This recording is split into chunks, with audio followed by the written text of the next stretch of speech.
I'm Julie. The tension in the living room was palpable as I stood there, holding my phone with the banking app open. My brother, Ryan, had just been berating me for still living at home, calling me a freeloader. His words had stung, but I knew it was time to reveal the truth. I turned my phone screen towards him and said, "Should I stop the monthly payments I've been making for the last 3 years?" His eyes widened as he squinted at the screen, and then his face went pale.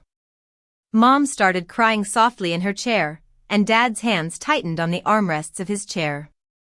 It all started 3 years ago.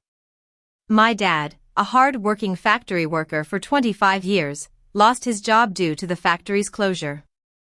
Mom, who had always been the gentle and caring homemaker, was diagnosed with a severe back problem that made it difficult for her to move around. Ryan, my older brother, was in his 4th year of grad school, too absorbed in his studies to notice the financial struggles our family was going through. I remember the first time I secretly paid my parents' mortgage. I was sitting in my old, beaten-up car outside their bank. My hands were trembling as I transferred $3,200 from my private account. I knew that if they found out, they would be proud but also feel bad about it. So, I decided to keep it a secret. In the following years, I built my tech startup from the ground up. I worked long hours in my room, having late-night video calls with my development team in Tokyo.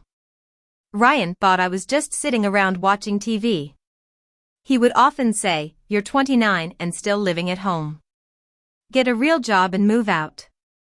Mom would always defend me, saying, "Julie, you're always welcome here." But Ryan scoffed at her words. One evening, after another tense family dinner, Ryan was on the couch, scrolling through his phone and complaining about me. "All my friends ask why my sister can't get her life together," he declared. I just kept scrubbing the dishes, saying nothing. I let him think I was struggling, that I couldn't afford to move out. In reality, my tech company was now valued at over $45 million. Dad shuffled into the kitchen, looking older than his 62 years. The stress of losing his job had aged him, turning his hair completely gray and bending his shoulders. He asked, "Everything okay in here?" Ryan immediately turned to him and said, "No, Dad. We need to talk about Julie. She's almost 30, still living at home, barely working. It's not right." Dad sighed and said, "Ryan, this isn't the time." But Ryan was on a roll. He continued, "Look at this place. We can barely keep up with the repairs. Mom needs better medical care, and we have a perfectly capable adult just freeloading." Mom's knitting needles stopped moving, and she said, "Ryan, that's enough." But he didn't stop. "She sits in her room all day, probably just watching Netflix," he said. I replied softly, "I pay my way." He laughed harshly, "With what money? Your little web business? Please. I saw your car, it's 12 years old and dented. You can't even afford gas." I knew it was time to show him the truth. I pulled out my phone and opened the banking app. I showed him 3 years of transactions, every mortgage payment, every medical bill for Mom's treatments, and the cost of home repairs. Ryan was in disbelief. "That's impossible," he said, grabbing my phone and scrolling frantically. Dad stood up slowly and said, "Julie, all this time." I nodded and said, "You needed help, and I could help." It seemed simple. Ryan sputtered, "But how? Your little web business?" I smiled slightly and said, "It's now one of the largest independent tech security firms in North America." Mom asked, "Why didn't you tell us?" I replied, "Because you needed to focus on healing, not worrying about paying bills. And some people need to learn the hard way not to judge what they don't understand." I looked pointedly at Ryan. Then, I took a deep breath and said, "There's something else you should know about the house." The room went completely silent. I explained that the house was in a bad financial situation. The previous mortgage was predatory, with interest rates set to spike and balloon payments due. They were going to foreclose, but I bought the house and paid it off completely. The monthly payments they thought were going to the bank were actually going into a savings account I set up for their retirement. Ryan dropped his water glass, and the sound of shattering glass filled the room. He whispered, "You own our house?" I said, "Technically, it's in a trust for Mom and Dad's benefit. They can live here as long as they want, never have to worry about payments or maintenance." Ryan was angry at first. "You've been playing us like puppets," he said. I cut in, letting you think I was a failure, that I needed your constant judgment and criticism. Your unfinished PhD doesn't make you more successful than my business. By the way, the company is worth $45 million, and we're expanding into Asia next month.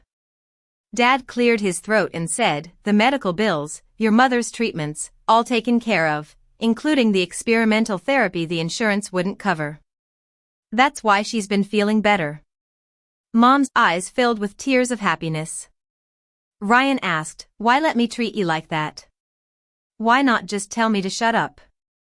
I walked over to help him clean up the broken glass and said, "Success isn't about appearances. It's about what you actually do, how you help others, and how you build something real. Every time you mocked my job, I was signing contracts worth more than your student loans. Every time you bragged about your future professor's salary, I was paying the property taxes on this house. Mom said, the savings account you mentioned has enough to cover our expenses for the next 30 years. I said, conservatively invested, professionally managed. You never have to worry about money again." Just then, the doorbell rang. I said, "That's probably Lily, my CFO. We have some contracts to review here." Ryan asked incredulously, "Why here?" I smiled and said, "Why not? It's my house, well, technically Mom and Dad's house. I just maintain it." As I opened the door, Lily stood there, elegant in her business suit, holding a tablet. "Good evening, Miss Thompson. I have those property documents you requested." Ryan's sharp intake of breath told me he'd caught the significance of those words. I turned back to my family and said, "Remember how your graduate housing fell through last month? The University Housing Board didn't cancel your contract. I bought the building. I terminated your housing contract because you were making life hell for the maintenance staff, ignoring building regulations, and treating the property manager, my employee, like she was beneath you." Ryan collapsed onto the couch. I then sat down and said, "You have two options. Option 1, you can move back into graduate housing in a different building in the same complex, start fresh. Keep working on your PhD, but understand that actions have consequences and privilege comes with responsibility. Option 2, come work for me. Learn the business from the ground up, no shortcuts, start in customer service and move up based on merit." Ryan was hesitant at first. "Customer service? But I'm almost a PhD," he said. I replied, "Success isn't a title. It's what you do with it." Lily stepped forward with the employment contract. After a long moment of silence, Ryan looked up at me with a new look in his eyes, respect. "Customer service. I want to learn," he said. I nodded, hiding my surprise. Maybe he could grow after all. I signed the contract and handed it to Ryan. "You start Monday. Don't be late." As he signed, Mom asked, "What about your company? Your real life?" I said, "This is my real life, Mom. The company, the properties, this house, this family. I just compartmentalized for a while. Now we can be honest."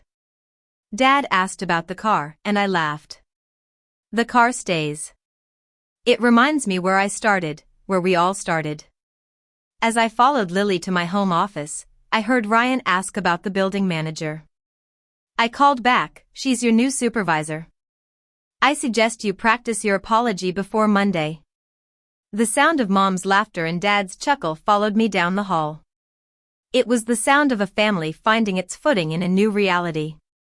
Sometimes, the biggest success isn't in what you build, but in how you reveal it. And I had finally revealed the truth to my family.